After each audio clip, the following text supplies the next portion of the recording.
మీకేం సమస్యలున్నాయో చెప్పండి, అవి తీర్చేస్తా. మాకేం లేవు. ఏదో ఒకటి ఉంటుందిగా. అన్న అన్ని ఇచ్చాడు. బడి డిజిటల్ స్కూల్. మరి పెన్షన్ డైరెక్ట్ గా ఇంటికే, మీకులా కాదు. ఇంకా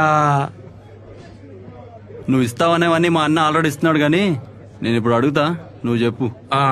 అడుగు. భయమా? క్వశ్చన్ నెంబర్ 1, సంక్షేమ పథకాలు మంచివా కావా? కాదు. మరి మీరెందుకు ఇస్తామన్నారా? రెండోది, వాలంటీర్లు మంచోలా చెడ్డోలా? వాలంటీర్లు మంచోళ్లే, ఆ వ్యవస్థే చెడ్డది. అందుకేనా లెటర్ రాసి మరి క్యాన్సిల్ చేయించి మందిని చంపేశారు? మేం చేయలేదు అవి. మాకు తెలుసులేరా. సరే, వాలంటీర్లే తప్పైతే మరి మీ వాడు ఎందుకు రా ఉద్యోగాల జీతాలు పెంచుతున్నాడు? వీడేంట్రా ఇలా తగులుకున్నాడు? చెప్పలేవా? ఇంకోటి అడగనా?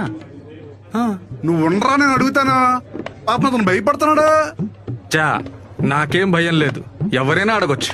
అబ్బా సరే సార్, ఇప్పుడు భ్రమరావతిలో ల్యాండ్లు మీ వాళ్ళకి ఎందుకు అమ్ముకున్నారు? మా అన్న చెప్తే ఎందుకు ఉడుక్కుంటున్నారు? మేమేం అమ్ముకోలేదు. పోనీ పత్రాలు తెప్పించి చూద్దామా? ఎవడంత రియల్ ఎస్టేట్ స్కామ్ చేశాడో తెలిసిపోద్ది. వద్దులే. ఇందాకేదో అన్నావు బటన్ నొక్కడం గురించి. ముసల్ది కూడా నొక్కుతుంది బటన్, మరి సీఎం ఎందుకు? ఓహో, అదేమైనా ఫోన్ బటన్ అనుకుంటున్నావా ఎవడ పడితే నొక్కడానికి?